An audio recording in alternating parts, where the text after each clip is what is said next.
né? Então, nós precisamos nos preparar, meus irmãos, para termos sempre a nossa mente cativa às Escrituras, né? Pensarmos biblicamente, agirmos, né, como cidadãos, não orientados simplesmente por uma ideologia, por um tipo de pensamento, mas sermos orientados biblicamente, né, como nós nos portávamos no meio desta sociedade. Tá? O tema de hoje que nós vamos abordar é a análise a respeito do liberalismo, né?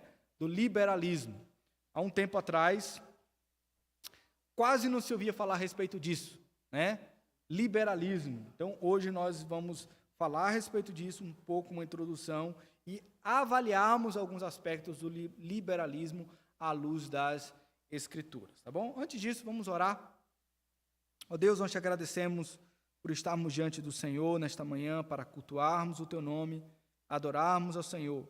E agora que estamos nesse momento de estudo, de escola dominical, que possamos igualmente, ó Deus, sermos ensinados, termos a nossa mente enchida pela tua palavra, para que possamos, ó Deus, pensar de acordo com a tua mente, de acordo com o teu Espírito. Assim, ó Deus, que nós oramos, pedindo no nome de Jesus.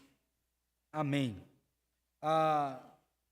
Meus irmãos, como eu falei, ultimamente tem se falado muito a respeito de esquerda, direita, liberalismo, conservadorismo, progressismo, e essas palavras, né, que antes não se falavam muito no nosso contexto de política no Brasil.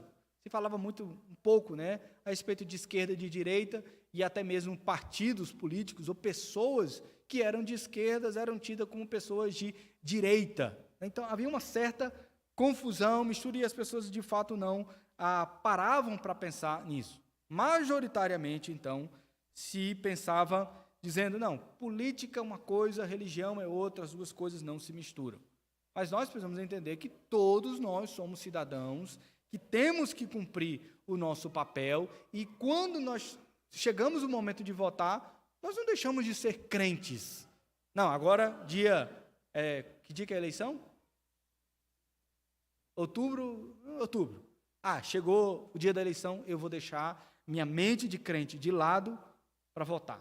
Ou, não, quando eu vou falar de política, eu tiro a minha mente de crente, deixo ela de lado e vou falar de acordo com uma ideologia política. Não, nós falamos de acordo com as Escrituras. E pode ser, e é muito provável, vai ser assim quase sempre, de que nós não consigamos pegar o pensamento bíblico e deixar simplesmente em um único lugar, né? Não, a Bíblia é de direita, a Bíblia é conservadora, não, a Bíblia é liberal, não, a Bíblia é progressista, a Bíblia é de esquerda. Não, nós vamos ver que a Bíblia muitas vezes vai apontar coisas que são aceitáveis e vai dizer, não, isso daqui é totalmente inaceitável, completamente inaceitável, então nós rejeitamos isso. Então, nós precisamos caminhar de forma bíblica. E o que nós devemos, então, pensar em relação ao liberalismo?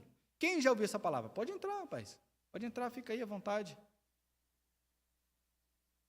O que a Bíblia diz a respeito do liberalismo?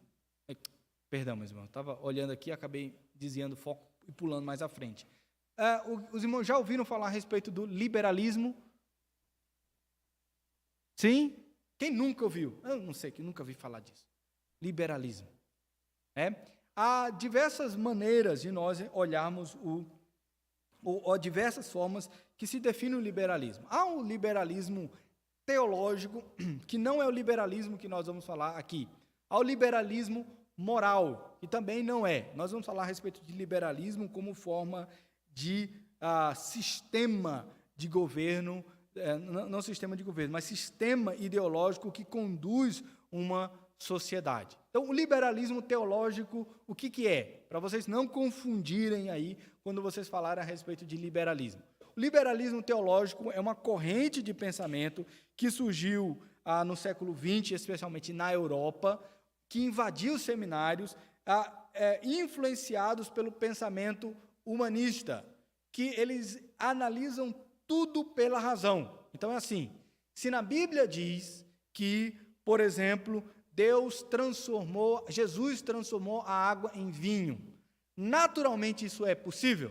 Alguém aqui já fez isso? sem usar o tangue, né, botar o tangue ali para transformar água em vinho? Não, ninguém nunca fez isso, né? Então assim, pegou um copo de água, agora eu vou orar e vou transformar esse copo de água em vinho. Ninguém nunca conseguiu fazer isso. Isso é sobrenatural.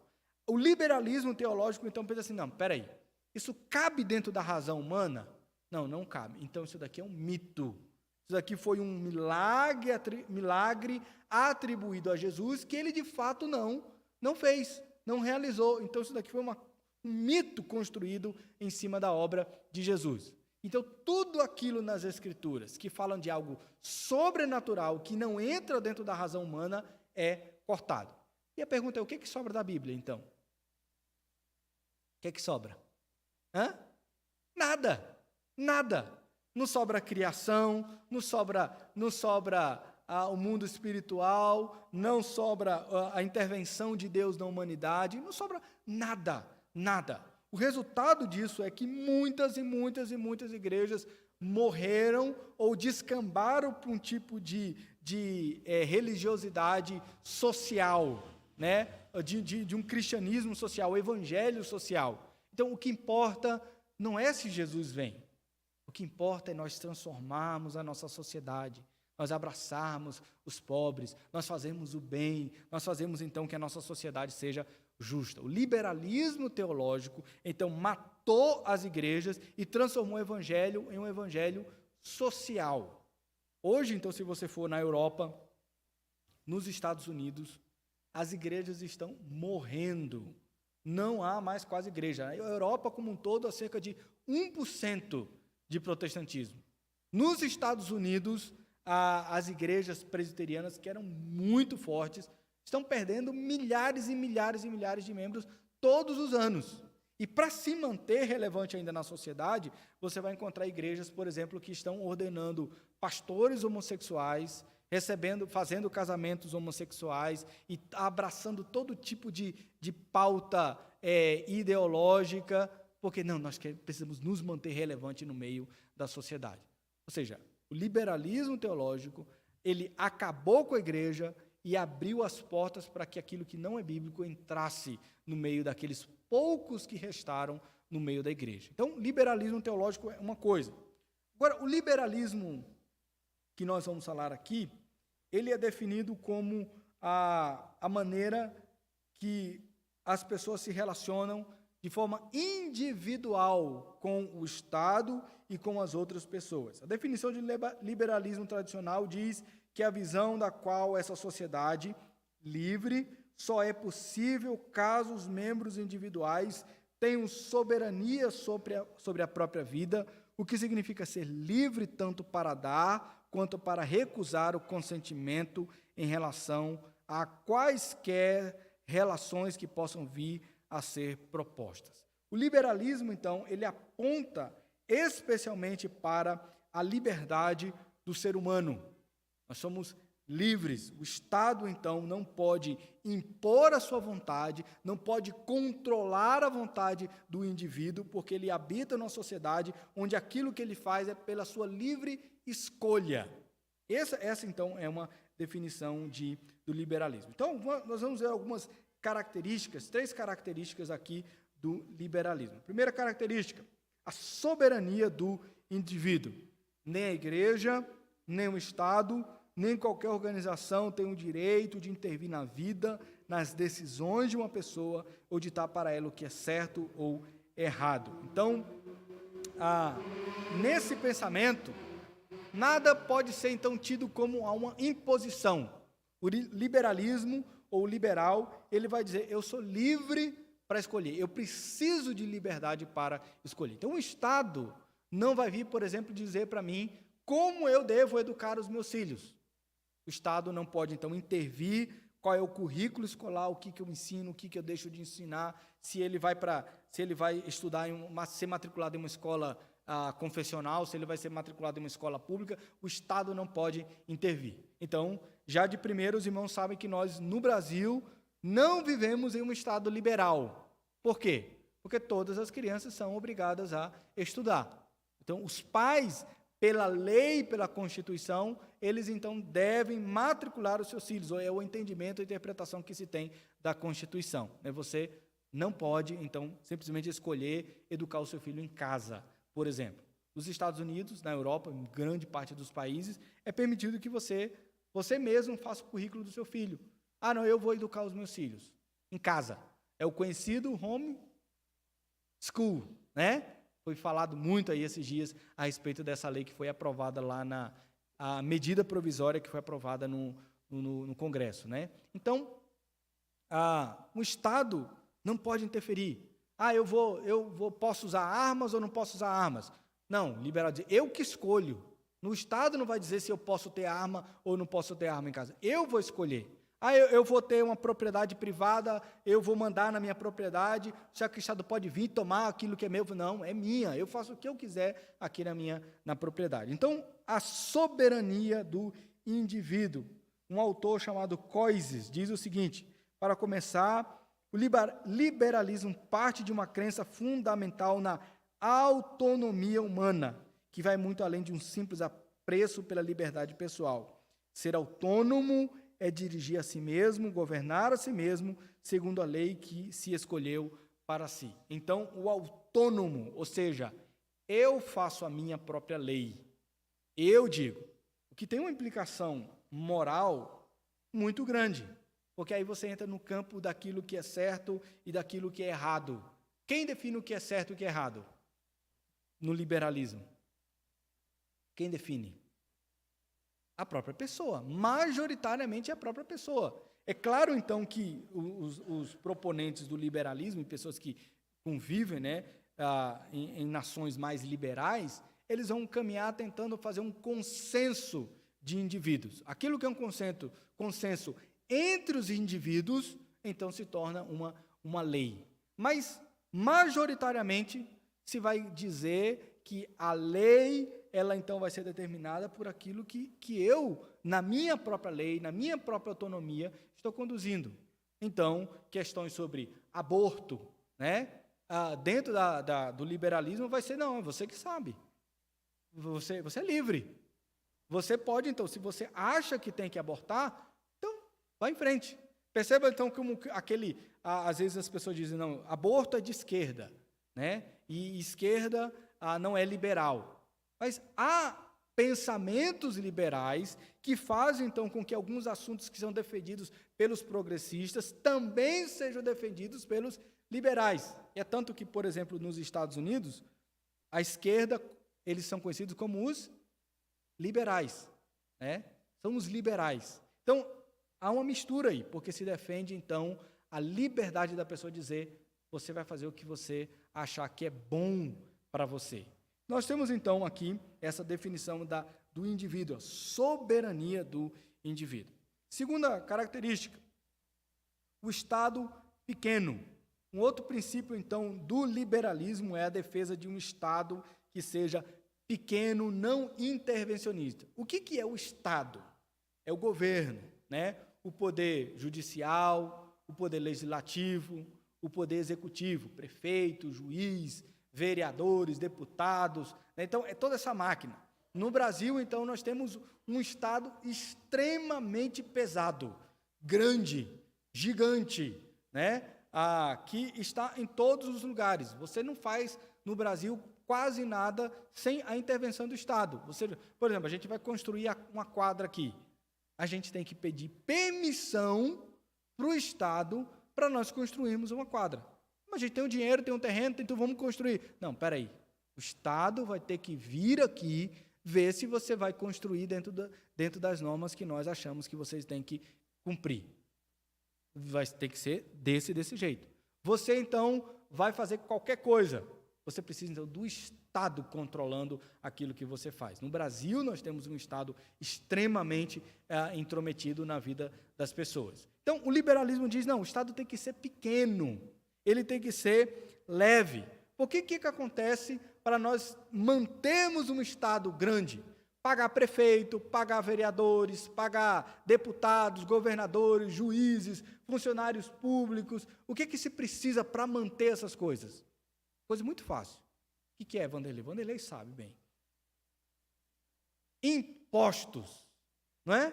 Imposto em cima de imposto. Você compra um pãozinho, aquele pão, ele tem muito mais encargos de imposto do que propriamente o custo daquilo. Então, quando um Estado é grande, você precisa de imposto para manter esse Estado. Agora, quando o Estado é pequeno, é um Estado, então, que não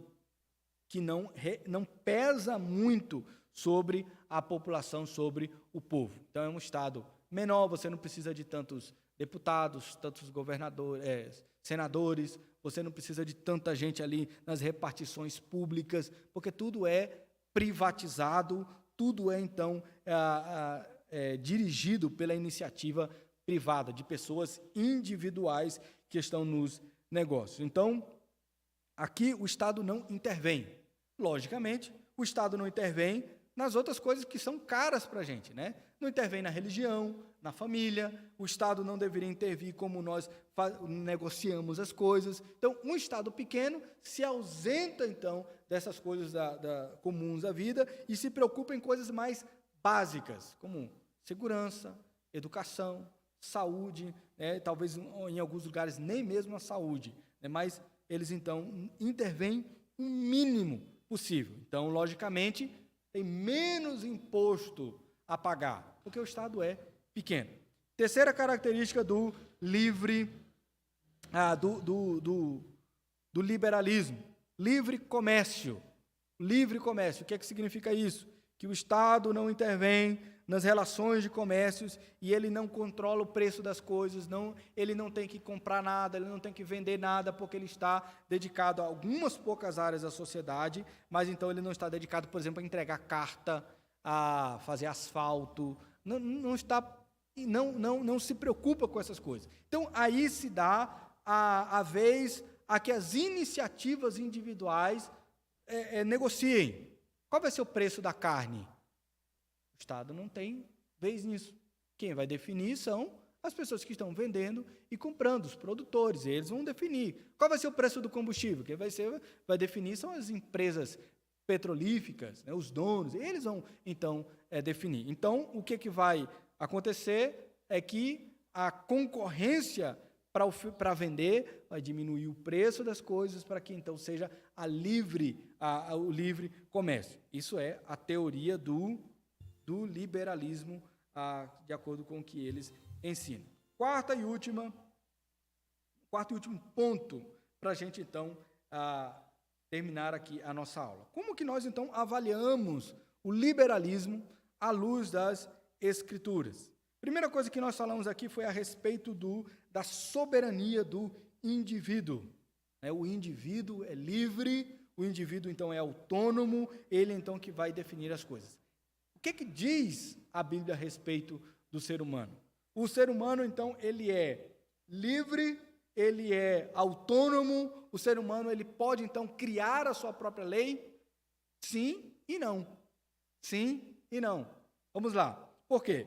Primeiro, nós cremos que as Escrituras nos mostram que esse ser humano ele não existe por si mesmo. Não foi autocriado. O ser humano ele é criado por Deus. Então, ele tem um Deus criador. Esse Deus criador é o Deus também que impôs uma lei para esse ser humano. Então, ele não é autônomo. Ele tem uma lei. E a lei não vem de si. A lei vem de quem? A lei vem de Deus. A lei, então, implantada no coração de cada ser humano, a lei existente, a lei moral, não vem de si. Então, a Bíblia diz, não é você que define aquilo que é certo e errado. Dentro, então, do liberalismo, diz, não, você é soberano, né? Você é autônomo. Você vai dizer, não, há uma lei, e essa lei que vem de Deus é que, de fato, vai definir a respeito de quem, de onde vem o certo e o errado. Então, por exemplo, quando se fala em definir o aborto, por exemplo. Aí, não, eu acredito que o aborto é certo porque ele vai contra os meus projetos de vida, é contra os meus planos. A Bíblia, então, vai dizer que a morte e o assassinato de qualquer pessoa, em qualquer situação, é um crime, é um pecado, é um assassinato. Então, não pode ser cometido e definido pelo próprio ser humano. Mas, por outro lado, as Escrituras nos dizem que, de fato, sim, nós somos seres responsáveis. Cada ser humano é responsável pelas suas atitudes. Cada ser humano, então, prestará conta diante do Senhor a respeito daquilo que ele fez, a respeito dos seus atos. Ele prestará conta diante do Senhor pelas suas escolhas, pelas suas decisões. Aí alguém vai levantar, pastor, mas isso daí não entra em conflito com a teologia calvinista a respeito da predestinação? Não. Vocês vão lembrar que a predestinação, ela fala a respeito daquilo que Deus opera em nosso coração para mudar a nossa vontade. A nossa vontade é mudada. Ninguém vai ao Senhor contrariado. Eu não queria ser eleito. Eu não queria ser salvo. Eu não queria. Eu estou aqui porque Deus me obrigou, mas o meu desejo era estar lá na gandaia, bebendo todas, vivendo dessa forma. Esse é o meu desejo. Mas eu sou um eleito, então eu estou aqui, Fazer o quê? Não. Deus, quando nos transforma, Ele faz a gente querer as coisas dEle, querer a Cristo, querer obedecer à lei do Senhor. Isso é um deleite para a nossa alma. Nós amamos fazer isso. Então, quando o Senhor nos transforma e nos chama, Ele não tira de nós a vontade, Ele não tira de nós a responsabilidade. Quando nós nos apresentarmos diante do Senhor, nós nos colocaremos, então, diante de Deus, e essas leis, aquilo que nós fizemos, será, então, colocado diante dEle como se nós seremos condenados ou não. Se estamos em Cristo, nós não receberemos a condenação. Mas se nós vivemos pelos nossos próprios pensamentos, a condenação certamente virá. Então, sim, cada ser humano é responsável pelos seus próprios atos. Dentro do liberalismo diz, você vai arcar com as consequências dos seus atos. Você é responsável por aquilo que você faz. Então, sim, há uma liberdade que as Escrituras nos diz, mas uma liberdade com responsabilidade para que nós sejamos julgados pelos nossos atos. As leis, então, que nós temos aqui, do Estado, que muitas vezes o liberalismo diz, o Estado não pode intervir. Um Estado grande intervém demais. Mas então, nós não podemos pensar que um Estado pode sobreviver com leis sem leis, ou leis que simplesmente venham beneficiar o indivíduo. Há leis, então, que são do Senhor, que devem ser implementadas, sendo o Estado grande ou não, elas devem existir. Por exemplo, nós olhamos lá, Êxodo, capítulo de número 20, Lá diz para que nós não venhamos assassinar. Então, essa lei, ela só pode existir em um Estado grande ou em um Estado pequeno, em um Estado liberal ou um Estado majoritário ou um Estado pesado que controla tudo. O que vocês acham? Nos dois, A lei de não matar, ela tem que existir nos dois, não vai depender, então, não, é um Estado pequeno, cada um escolhe se quer matar ou não. Não, ela tem que existir, tem que ser um crime em qualquer circunstância. É claro, então, que haverá coisas que são de menor regulamentação, que até, às vezes, as próprias Escrituras não regulamenta. Qual é a veste adequada para se utilizar? A Bíblia vai dizer, tem que ser um terno e gravata como o irmão Enésio, todo mundo tem que vestir assim. A Bíblia diz isso?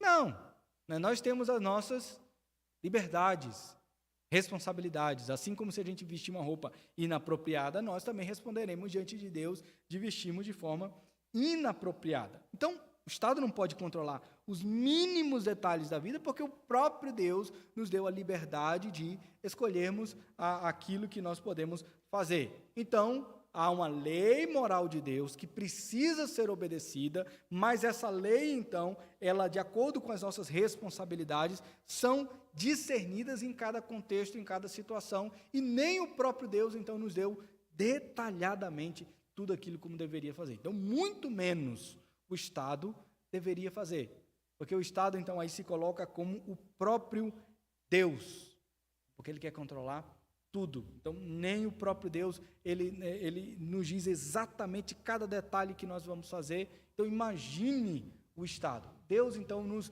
dotou da liberdade para nós criarmos, para nós trabalharmos, para nós vivermos a nossa vida, para nós escolhermos, hoje eu quero usar uma camisa cinza. Deus me deu essa liberdade para fazer. Hoje eu quero comer um frango assado, não quero uma carne assada.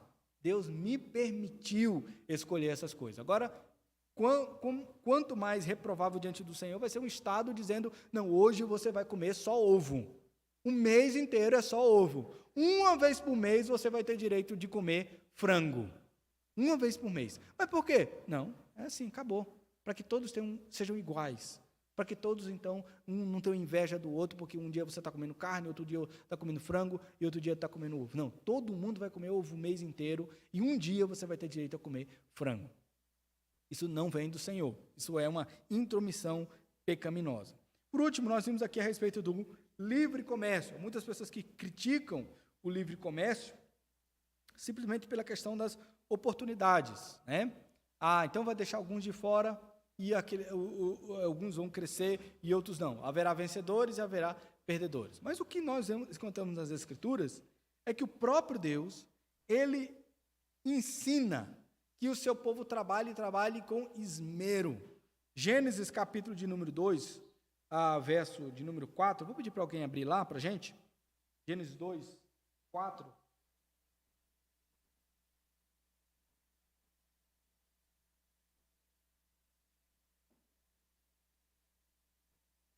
Gênesis 2, 4. Quem abriu, pode ler, por favor?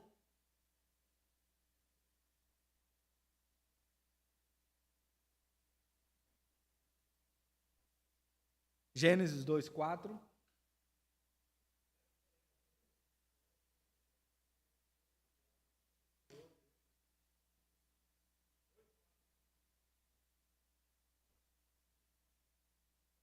É para ser 2, 4, peraí.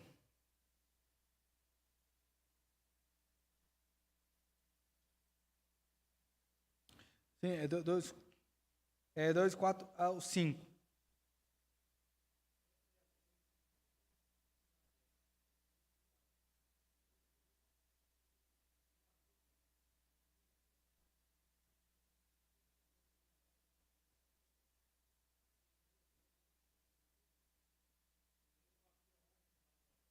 Certo. Então, por que não havia planta ainda na terra?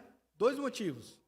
Por quê? Primeiro motivo, a chuva. Segundo motivo, não tinha homem para lavrar a terra. Deus, então, deu as duas coisas, para que, então, a terra fosse cultivada. Nós entendemos aqui no livro de Gênesis que essa expressão, né, de lavrar a terra é a maneira básica de referir-se à criação do ser humano. Deus, então, colocou o ser humano para lavrar a terra, para cuidar da terra, para então fazer com que essa terra viesse a desenvolver. E aí nós vemos homens que criam depois o ferro, criam gados, criam cidades e vão criando cada vez mais coisas. O lavrar a terra é pegar essa criação de Deus, então trabalhar nessa criação. Então, será que Deus é contra o trabalho? O trabalho é uma maldição para o ser humano? Não. O trabalho é uma bênção. E os seres humanos, então, devem trabalhar. O apóstolo Paulo diz, aquele que não trabalha, não coma. Então, de fato, há um incentivo da parte de Deus e constante de que o ser humano, por sua livre iniciativa, ele trabalhe. Essa questão, então, de depender do Estado, ou depender de um Estado, você vai receber do Estado, ou de uma outra pessoa, um subsídio, uma bolsa, né, e pessoa se acostumar, se adequar a vida inteira a isso, não porque eu tenho uma determinada cor da pele, então eu não vou trabalhar, ou eu tenho tantos filhos, eu não preciso trabalhar, ou porque eu vim lá de tal região, eu não preciso. Não, nós somos incentivados a trabalharmos e trabalharmos o máximo que nós pudermos trabalhar, e Deus graciosamente nos diz, e vai ter um dia que você vai descansar, né? Onde é que está isso? Onde está na Bíblia que diz que nós devemos descansar um dia? Guardar o sábado, o dia de descanso, né, que é o dia do Senhor, que é o domingo, dia do Senhor, segundo o significado dessa palavra, domingo. Então, Deus nos diz, vocês vão trabalhar. 6 dias na semana, vocês trabalham. Não de acordo com o CLT, né, que o CLT diz que tem que trabalhar quantas horas? 8. Você tem que trabalhar. Às vezes pode ser que alguém trabalhe menos do que isso, às vezes alguém precisa trabalhar mais do que isso, às vezes alguém gosta de trabalhar mais do que isso, e outros precisam trabalhar mais do que isso. Não há uma limitação de horário. Quantas horas? Você vai trabalhar de acordo com a sua força, com a capacidade que Deus te deu, de acordo com as possibilidades que Deus deu. Então, devem se empenhar. Aqueles que não querem trabalhar, a palavra do Senhor claramente diz que esse não coma. O que é diferente, por exemplo, daquilo que as Escrituras diz lá em Deuteronômio, capítulo de número 19, capítulo 25, verso 35. Eu vou pedir para outro irmão abrir lá para a gente. Deuteronômio 25.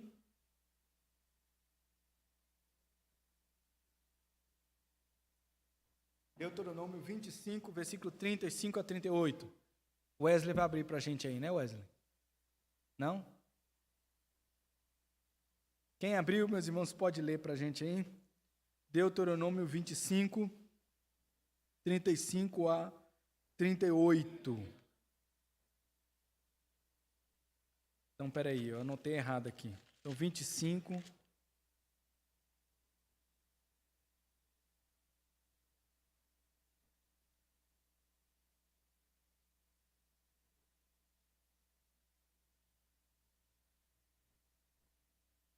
É o 13. Bom, é o 13 ao 16.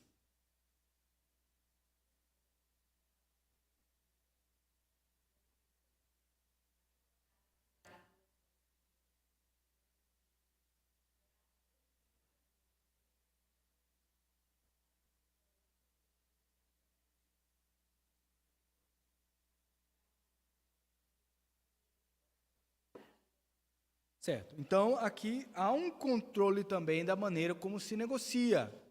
Ah, não, então tá bom, livre iniciativa, livre comércio, eu posso fazer o que eu quiser, eu posso oprimir, eu posso roubar, posso esconder. Não.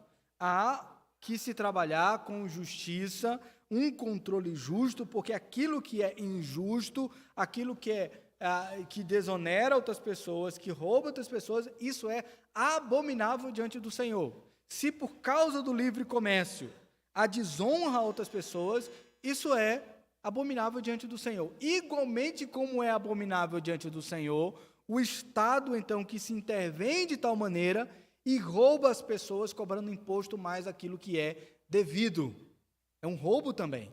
Então, Deus ama. Você pode trabalhar, trabalhe o máximo que você puder, da forma como você achar necessário para sustentar a sua família, mas que seja justo.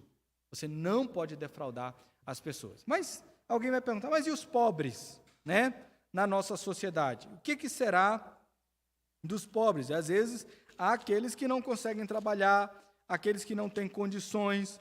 Como eles, então, sobreviverão no meio da nossa sociedade?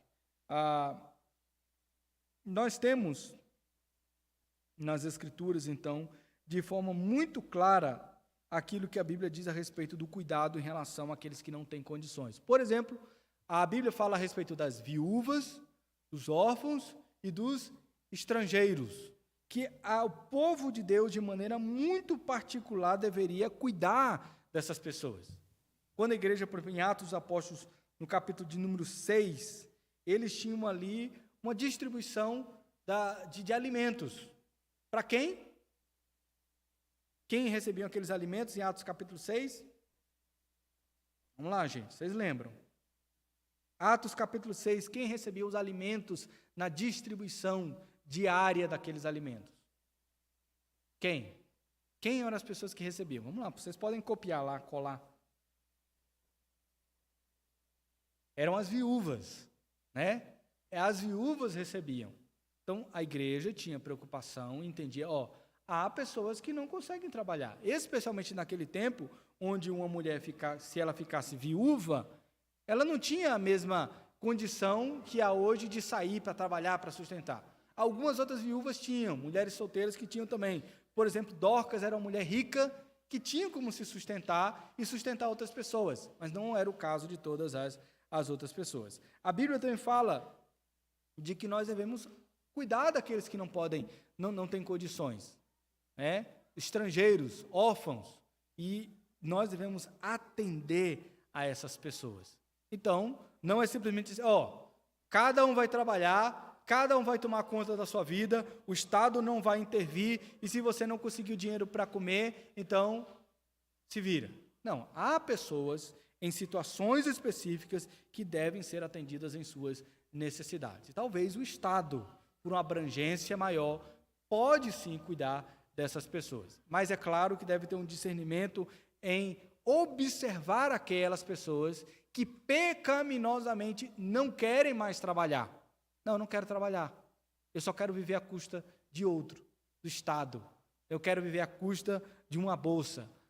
E trabalhar, para quê? Infelizmente, meus irmãos, nós vemos que há pessoas assim. Não se pode generalizar, dizer que todas as pessoas hoje no Brasil que recebem Bolsa Família são assim, porque não é verdade. Há pessoas que recebem Bolsa Família porque realmente precisam de receber aquele valor. Mas há situações em que a pessoa não quer mais trabalhar, não quer mais assumir nenhuma responsabilidade, não quer mais se submeter a nenhum patrão. Não, vou receber uma ajuda do governo, um benefício. E aí se acostuma, isso é repreendido pela palavra do Senhor. Então, nós como crentes, precisamos discernir isso daqui. Nós não podemos dizer, não, vou ser a Bíblia, ela defende totalmente o liberalismo, defende totalmente o indivíduo. Não é assim. As restrições bíblicas, como nós estudamos aqui, nós devemos entender os limites da liberdade, os limites do Estado, e limites também da iniciativa de nós podermos trabalhar, tá bom? Alguma pergunta, meus irmãos? Alguma dúvida? Algum questionamento? Pode falar, Joselito. Não?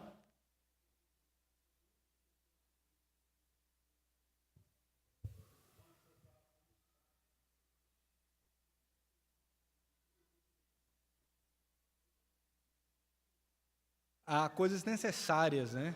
Coisas necessárias.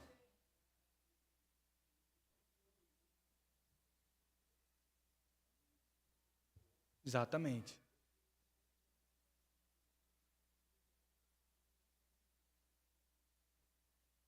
Então, assim, há um limite de intervenção, mas há necessidade.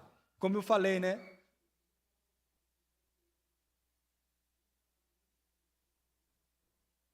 No vizinho, quem vai se responsabilizar? Há limites, né, nessas intervenções, né? Há limites, de acordo com a palavra do Senhor. Mas um limite muito claro existe, de fato, autoridades. O Estado deve existir. O tamanho desse Estado é que, então, a gente vai ter que ver o que fica melhor para o bem-estar da sociedade como um todo, né? Então, a pessoa, eu não sei se nós vamos estudar sobre anarquismo, que diz que nós não precisamos de Estado nenhum, controle nenhum, né? Não, isso daí definitivamente não é o que a Bíblia ensina. Nós precisamos de autoridades, nós precisamos de juízes, nós precisamos de reis, de presidentes, de ministros, nós precisamos, é necessário. O problema é o quanto que eles interferem, o quanto que eles deixam de interferir, né? Então, nós precisamos pesar essas coisas, tá bom? Vamos orar, meus irmãos? Ó Deus, nós te agradecemos por esta manhã, pelo culto que prestamos a Ti, por esse momento também de estudo da Tua Palavra, que nós possamos, ó Deus, aplicar esses princípios para avaliarmos as propostas, avaliarmos candidatos, posturas, e venhamos, ó Deus, tomar as nossas decisões com aquilo que melhor se adequa à Tua Palavra, com aquilo que atinge, ó Deus, o ideal e o plano do Senhor. Que o Senhor dê sabedoria ao Teu povo, é assim que nós oramos em nome de Jesus. Amém. Deus abençoe, meus irmãos. Aqueles que irão ficar para o almoço, por favor,